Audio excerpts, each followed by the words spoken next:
Hi, this is Charles Kelly. Well, today I want to report back on inflation again. And inflation has actually risen again. It's now at 9.4%, pushing ever closer to 10% in the UK. And the Bank of England are still saying that it will peak at 11% sometime in the autumn. But one of the Bank of England staff has strongly hinted that there will be another 0.5% base rate increase in the very near future. And that's going to push up the cost of mortgages, business borrowing, maybe even credit cards, but it will certainly affect the affordability of buying or even remortgaging a property. Now, interestingly, the European Central Bank has just increased their rate for the first time in 11 years. It was at negative, it's gone up by 0.5% to 0. Now, I don't think that means you can go and get a mortgage at 0%, but that's just the way they've been working. And it's obviously looking at the inflation across the Eurozone, many countries suffering, many countries in a lot worse state than in the UK. So they're having to do something about this inflation.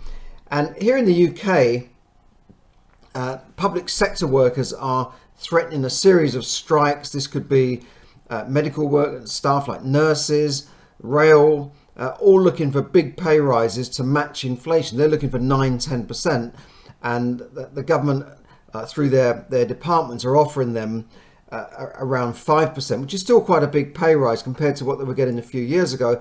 But they're not happy with it. The unions want more, and they're going to demand more and come out on strike. Now, obviously, if they get more, then this will affect inflation, because half of the country's population is directly or indirectly employed by the government or by the taxpayer. So these things are bound to affect the eventual rate of inflation, which will have a knock-on effect further down the road. But that's where it's going. And what they're saying is, and I think is right, that the standard of living is falling for people. Our overall pay has fallen behind the cost of living rises for ordinary people. The wealth gap is definitely widening over the last few years. So that's why they want more money. And whether they'll get it or not, I don't know. We've got a change of government coming up shortly, so we'll have to see what happens there. But we're certainly into what we might have a summer of discontent with strikes going on this summer. Now, mortgage rates have gone up by, well, they were, say if you look at an average of around 1%, they're now over 3%. That's 300% difference in cost of mortgage rates. Now, a lot of people, I think around 3/4 of people are on fixed rates, so they're not immediately affected by these rate rises. But in the next year or so, many people will have to renew rates, and then they're going to be hit with higher rates. Now, the additional problem for these people is that the lender, in order to give them a new deal, will have to do an affordability test. Now, if their incomes have not gone up, and they're now looking at affordability in a different way, all their bills have gone up. The average sort of utility bill has also gone up by around 300%, from say 1,000 to now 3,000, just to give you a rough figure. So that makes a big difference to the affordability of the mortgage. And bizarrely, that could end up where you have a situation where you can't have this fixed rate, but we're going to end the deal that you've got and put you onto the variable rate, which will actually be more expensive than the fixed rate they could have given them. So I don't know how the lenders are going to work that one out. I mean, it wouldn't surprise me with the lenders. It doesn't surprise me in the least. But a lot of people are going to be hit by that. And a lot of people are going to be hit by the fact that although prices of properties are still going up in June, they went up by 1.8%, they're still rising year on year. I don't know how people will be able to afford these properties if they're still going up in price. Mortgage rates have gone up. That affects affordability, because if the deal is on a higher interest rate, you can't borrow as much. So surely that should start hitting the price of properties. But at the moment, it doesn't. These things take time to filter through the system. Now, look, I wish I could give you a better outlook when I do these broadcasts and say, look, everything's going to be great. But of course, we've got to look at the reality here, and I've got to look at what's really going on. There is some possible good news, and I wish I could give out good news all the time. I mean, yeah, property prices going up. the UK employment market is still buoyant. There's jobs here, and we are looking at a change of leadership in the Conservative Parliament and therefore the government, because once the new leader comes in, he or she will become Prime Minister, and they'll no doubt appoint new ministers and have a bit of a shake-up, a reshuffle as they call it. They'll appoint their own team. So we're going to have a new government. And obviously a lot of MPs have been supporting one or the other. At the moment, we're now down to the final two in this sort of X Factor type of contest, and we're now down to the final two, and we're going to have the final votes by Conservative members over the next month or so. It's going to be around 6 weeks, and we'll know the result in September. So it will be a completely new Prime Minister. We're now looking at either the current or the former Chancellor Rishi Sunak, who has put up taxes. He's done things which are not considered by Conservative members as Conservative policies, and the current Foreign Secretary Liz Truss. Now, I quite like Liz Truss. I'd like to see a bit of a change from Rishi Sunak, who was closely aligned with Boris. I'd like to see a bit of a change, and she has promised change. Now, this comes about as Boris was forced out of office by his own MPs, his own party, and Rishi is seen as somebody that sort of helped that process by stabbing in the back and resigning almost when the ship was sinking. But Liz actually stayed in her job and has been criticised now for being loyal to Boris. But I think she did the right thing by staying in the job, because if you're a minister, you can't just desert the post. You need people there running the country. And she had a very important job as Foreign Secretary. So that's what's happening now. Liz is currently ahead in the polls, and if elected, she has promised to cut taxes. She's promised to take measures to stimulate growth in the economy. In fact, she was on the news today saying that the economy has not, the measures that this government and previous governments have taken over the past 20 years have not produced the desired growth in the economy. And I think she's right about that, even though she was actually part of the government herself. But she wants to take measures to reduce that corporation tax liability that was going to increase taxes on companies. I think she might cut VAT, fuel duty, that sort of thing.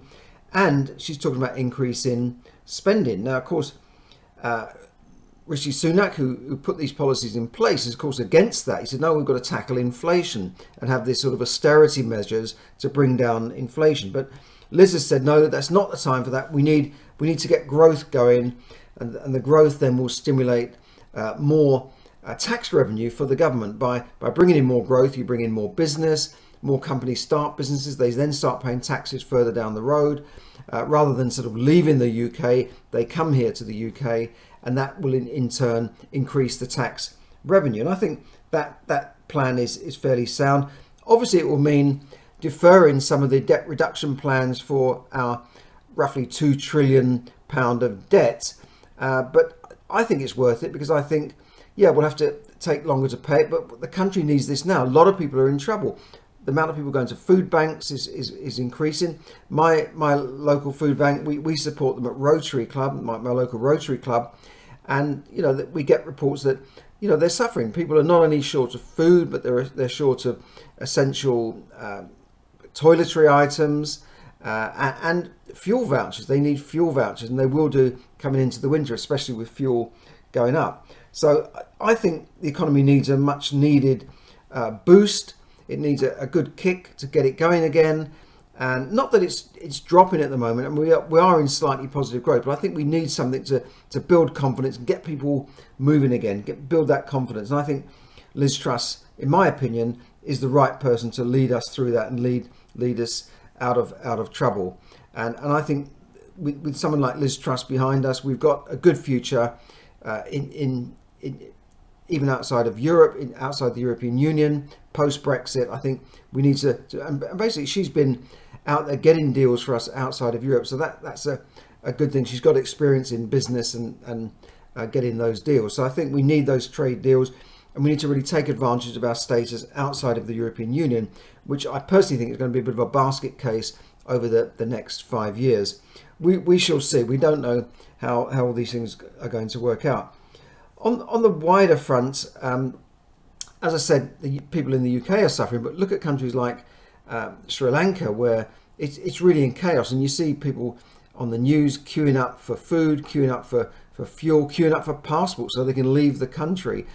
And yet this country was hailed as an economic powerhouse not that long ago, and of course did deals with China, and China's also in the news because a lot of these countries that they have tried to this Belt and this Silk Road kind of deal where they're trying to sort of take over the world economically. They've lent a lot of money to developing countries, and these countries are defaulting on these loans. So China's now having to bail them out with further loans, and perhaps then they'll start taking their assets, which include minerals and things that China need. So we'll have to see what happens there. But a lot of people are suffering around. Sri Lanka is only just one country. People are hungry there. Food shortages are being caused by this war that's going on. So that needs to be sorted out pretty quick. But I don't think inflation is caused by this war. I think inflation has been caused by the mass quantitative easing, or in a way printing of money that has increased the money supply, inflated money, and will cause us problems for quite a while to come, I think. Tesla has dumped most of their Bitcoin. Now, this is Elon Musk, who said, Tesla's the future, and Bitcoin is the future, and he actually got his company to buy Bitcoin quite a while back now, and they were accepting Bitcoin for their cars at one point, but that's no longer the case. But they've now sold off most of their holdings, 75% of the Bitcoin, which was worth $2 billion at the end of 2021, but it's not worth that now. It's breaking away from the value of this cryptocurrency, which has plunged. Let's face it, falling by 50% this year. The value of cryptocurrencies, in particular Bitcoin. Tesla said it has bought additional currency with 780 million from its Bitcoin sales. But the real thing is that I think they really need cash. He said something about he needs cash. It's not a reflection on Bitcoin. Yeah, right. But he said he needs cash. And he'd been a previous champion of Bitcoin, and he said he would never sell it. But it looks like he's having to eat his words again. He invested $1.5 billion in 2021, and that prompted a surge in the value of Bitcoin. The price, notoriously volatile, but it went up to almost $70,000 a coin. It's now trading at less than $25,000. And this comes as Tesla shares themselves have plunged by 40% this year. Of course, Tesla was famous for being worth more than all of the other car companies put together because of its share value and the fact that it had gone up in anticipation of its earnings and dominance of the electric car market. But I don't think that's really going to be the case. Of course, they'll be dominant, but not to the way investors expect it. Other companies are catching up fast. And if I was buying an electric car right now, I'd look at cheaper alternatives, to be frank, even though Tesla is the gold standard. But I would certainly look around. I wouldn't necessarily buy a Tesla. So that's what's happening around the world, and there's never really been a better time to get control of your finances so that you can survive and thrive in this difficult situation, possible recession coming ahead. Certainly looking at what the central banks are doing, if they're putting up interest rates, they're more or less slowing down the economy, and we could be into a recession, but many people are already in their own personal recession.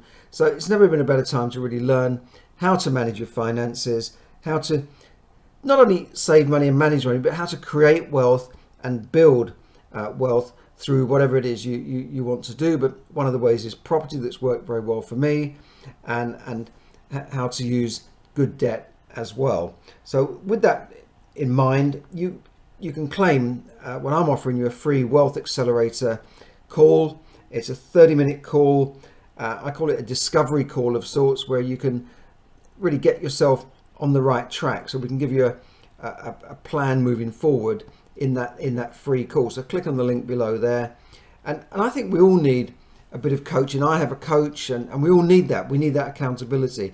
If you think of the top sports people in the world, footballers like Ronaldo don't say, well, look, I don't need more coaching now, I got it from here, guys. You carry on, I'll be right for the rest of the season. Tennis players travel the world with their coach. Top tennis players go around the world. You think Djokovic is going to say, no, I don't need a coach for the next few years, I think I'll be okay.